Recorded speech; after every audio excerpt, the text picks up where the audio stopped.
मेहमान आने वाले थे, चावल बनाने थे। घर में देखा बासमती चावल कम पड़ गए, पड़ोस में गए, लेके आए, पकाने रख दिए। थोड़ी देर बाद देखा तो कुछ तो पूरे पक गए हैं और कुछ चावल उसमें आधे कच्चे हैं। अब क्या करें, क्या खिलाए?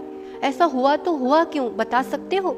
घर के चावल बासमती चावल, जो पड़ोस से लेके आए वो शरबती चावल थे। चावल चावल है, पर दोनों की जाति अलग अलग होने से और फिर उन दोनों का ही एक साथ संयोग होने से रिजल्ट सामने है। मनुष्यों में भी अनेक जातियां होती है, अपने में भी हुम्मड़, खंडेलवाल, पोरवाल, कोई भी जाति हो उसके अपने एक संस्कार, अपने एक गुणवत्ता, अपना एक आचरण होता है। जाति जन्म से होती है, धर्म धारण किया जाता है। हमने अपने पूर्व पुरुषार्थ से एक उच्च कुल और विशेष जाति में जन्म लिया है, ये हमने खुद चुना है। अब हम अपनी जाति छोड़ करके फिर अन्य विजाति, दूसरी जाति के वर वधू से विवाह करें, फिर उससे संयोग से उत्पन्न होने वाली संतान कौन सी जाति की कहलाएगी, बताओ?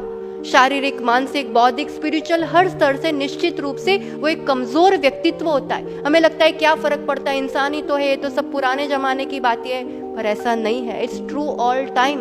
दूध दूध है, पर जर्सी गाय का हो तो, क्योंकि दो अलग जाति की गाय से उत्पन्न वो एक थर्ड हाइब्रिड प्रोडक्ट है। जर्सी गाय का दूध अभक्ष है, पीने लायक नहीं है।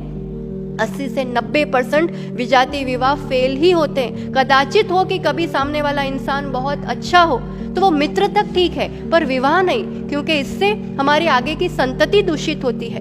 जो मोक्ष पद प्राप्त करने के जो 7 परम स्थान है, उसमें से सबसे पहली सीढ़ी सज्जातित्व, उसी से नीचे गिर गए तो फिर आगे कैसे बढ़ेंगे? मुनियारी का बनना तो दूर, वो कभी भी दान पूजा जैसे धर्म कार्य करने के लायक भी नहीं रहता है।